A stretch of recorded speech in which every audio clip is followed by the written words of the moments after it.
So Telangana రాష్ట్రంలో కళ్యాణ లక్ష్మి షాదీ ముబారక్ పథకాలు బంద్ కాబోతున్నాయని ఒక మొన్నటిదాకా వార్తలు వచ్చినాయి. తెల్లారి పొన్నం ప్రభాకర్ ప్రెస్ మీట్ పెట్టి మరి మేమేం బంద్ చేస్తలేమని చెప్పిండు. అయితే అంతకంటే ముందు విషయం ఏంటంటే ఒక అడ్వకేట్ కోర్టుకు పోయిండు. చట్టబద్ధత లేని పథకాల అదేంటి జీవోల ద్వారా ఈ ప్రజాధనం దుర్వినియోగం అవుతుంది అనేది ఆయన బాధ. సో కోర్టు కూడా కొన్ని కీలకమైన వ్యాఖ్యలు చేసింది.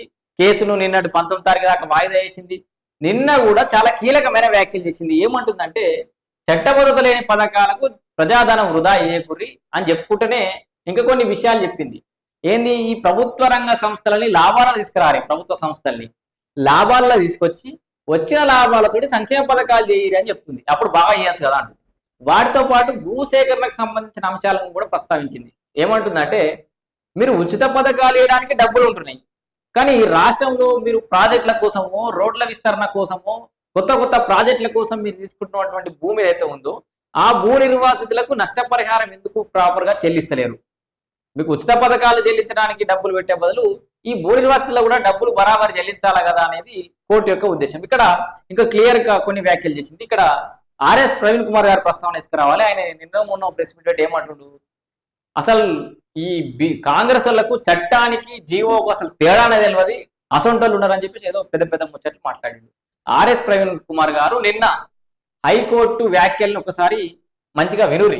ఏమంటుంది, చట్టబద్ధత లేని ఈ పథకాల వల్లనే ప్రజాధనం వృధా అవుతుంది అని చెప్పేసి కోర్టు కూడా చెప్పింది. అంటే మీరు తెచ్చినటువంటి ఆ జీవో ఏదైతే ఉందో, అంటే అఖిల పక్షం లేదు, మిత్రపక్షం లేదు, నా ఏ పక్షం లేకుండా ఏకపక్షంగా నిర్ణయాలు తీసుకొని జీవోలు తీసుకొని పథకాలు ఎప్పటికప్పుడు పుట్టుకొచ్చినాయి మీ దాంట్లోకి వెళ్ళి మైండ్లోకి వెళ్ళి.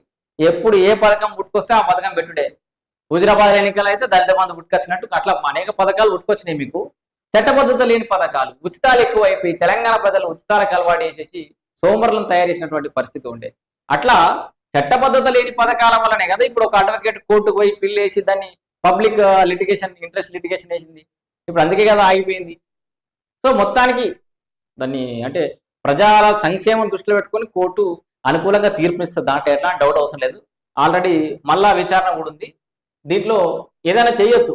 సో ఏంది, ఇగో భూ బాధితులకు సంబంధించిన పరిహారంపై స్పష్టత వచ్చేందుకు విచారణ రేపటి వాయిదా వేసింది. ఇట్లా అనేక అంశాల మీద కూడా కోర్టు వ్యాఖ్యలు చేసింది. భూ బాధితుల పరిహారంపై కూడా ఆదేశాలు ఇచ్చింది.